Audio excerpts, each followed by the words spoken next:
भगवान उसे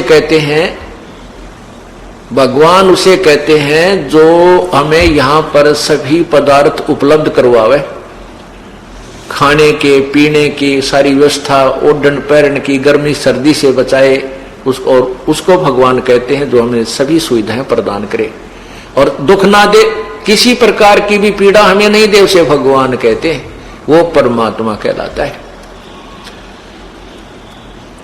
अब जैसे यहां काल के लोक में, हम ब्रह्म के लोक में रह रहे हैं और हमें यहां पर सभी सुविधाएं भी नजर आती हैं, कितनी अच्छी हवा चल रही है, वर्षा होती है, पौधे पेड़ फल फूल के युक्त पौधे उग जाते हैं, फलदार वृक्ष लगे हुए हैं, झरने बह रहे हैं, और काजू किशमिश के सेब संतरों के बाग बगीचे, ऐसे बढ़िया फल यहाँ पर लगे हुए हैं। पृथ्वी के अंदर से मीठा पानी हमें मिल रहा है, गर्मियों में ठंडा और सर्दियों में वही अंदर से गर्म निकलता है। तो हम सोचते हैं भगवान ने कमाल कर रखा है, देखो कितनी सुविधा दे रखी है, वही भगवान ही है, ये तो क्या कमाल कर दिया। लेकिन परमात्मा हमें, परमेश्वर ने आकर बताया है कि ये भगवान नहीं है, ये परमात्मा नहीं है, यहाँ का भगवान जिसको तुम भगवान मान रहे हो, नहीं, इसमें स्वार्थ निहित है, ये वास्तव में परमात्मा नहीं है। परमात्मा तो है क्योंकि कुछ भगवान जैसे लक्षणों युक्त है। भगवान में मैंने अभी बताया आपको कि भगवान उसे कहते हैं जो केवल सुख दे, सारी सुविधा दे और दुख कति नहीं दे, मृत्यु नहीं करे, किसी का बेटा नहीं मारे, किसी की बेटी नहीं मारे, किसी की मां नहीं मारे, किसी का बाप नहीं मारे, उसको भगवान कहते। खवावे प्यावे तो बढ़िया मार दे, फिर भगवान किसा हुआ, वो काहे का भगवान हुआ।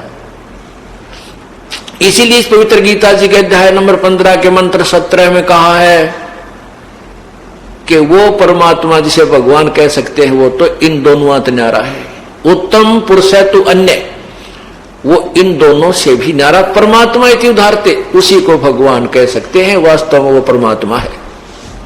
कैसे? जैसे कसाई बकरे पालता है और जब वो कसाई आता है उन बकरों के पास, बकरे उसको अपना मालिक मानते हैं, अपना भगवान मानते हैं कि देखो हमारे कितनी सुविधा दे रखी है हमारे मालिक ने, अच्छा आहार चरने को है, खाने को है, पानी पीने को है, छाया है। आता है जब वो ऐसे हाथ लगाकर देखता है, वो बकरे सोचते हैं ये मालिक हमें प्यार करता है, और वो कसाई देखता है ये कै किलो का हो गया मांस देखता है, और वो बकरे उसको चाटते हैं, प्यार देते हैं, ऐसे पैर फैलाकर उसकी गर्दन पर प्यार देने की चेष्टा करते हैं कि ये हमारा मालिक हमें बहुत सुविधा देता है। लेकिन उसका स्वार्थ नहीं, तो वो देखता है कि ये कितना मोटा हो गया, इसमें कितना मांस बन गया, और फिर जब उसको आवश्यकता पड़ती है, जैसे किसी राजा के नवाब की यानी शादी हो जाती है मुसलमान लोगों में, वो बकरे विशेषकर आहार करते हैं, तो उस समय वो कसाई ना देखता ये बेटा है किसी की बेटी आवेगी, वो तो एक लाठी लेकर उन सैकड़ों बकरों में, हजारों बकरों में चला जाता है, ऐसे लाठी लेकर उनमें 20-30 को निकाल लेता। किसी का बेटा आओ चाहे बेटी आओ, चाहे माँ आवे चाहे किसी का बाप आवे, उन्हीं को काट के और वो अपना स्वार्थ पूरा कर लेता है। यही दशा यहाँ के भगवान की है। 21 ब्रह्मांड एक कसाई का बाड़ा समझो, और इसने ये 3 पाली छोड़ रखे हैं, रजगुण ब्रह्मा, सतगुण विष्णु, तमगुण शिव जी। ये हमें यहां पर रोके रखे हैं। रजगुण ब्रह्मा की रेंज आपको बताई, उनकी शक्ति से हम संतान उत्पत्ति करते हैं, बाई फोर्स करते हैं, हमारे बस की बात नहीं जीव के, ये कितनी बात बनावे कोई। फिर दूसरी हमारा मोह ममता, आपस में प्यार, एक दूसरे बेटा में बेटियां में इतना जबरदस्त है कि जीव के बस का नहीं है। चाहे कितनी बात बना ले कि मैं बैराग ले लिया, जंगल में चला गया, घर त्याग दिया, बालक भी त्याग दिए, नहीं, जीव के बस का नहीं है। कभी ना कभी फेर हुआ समस्या पैदा हो ही जाती है। कितना प्रबल है ये।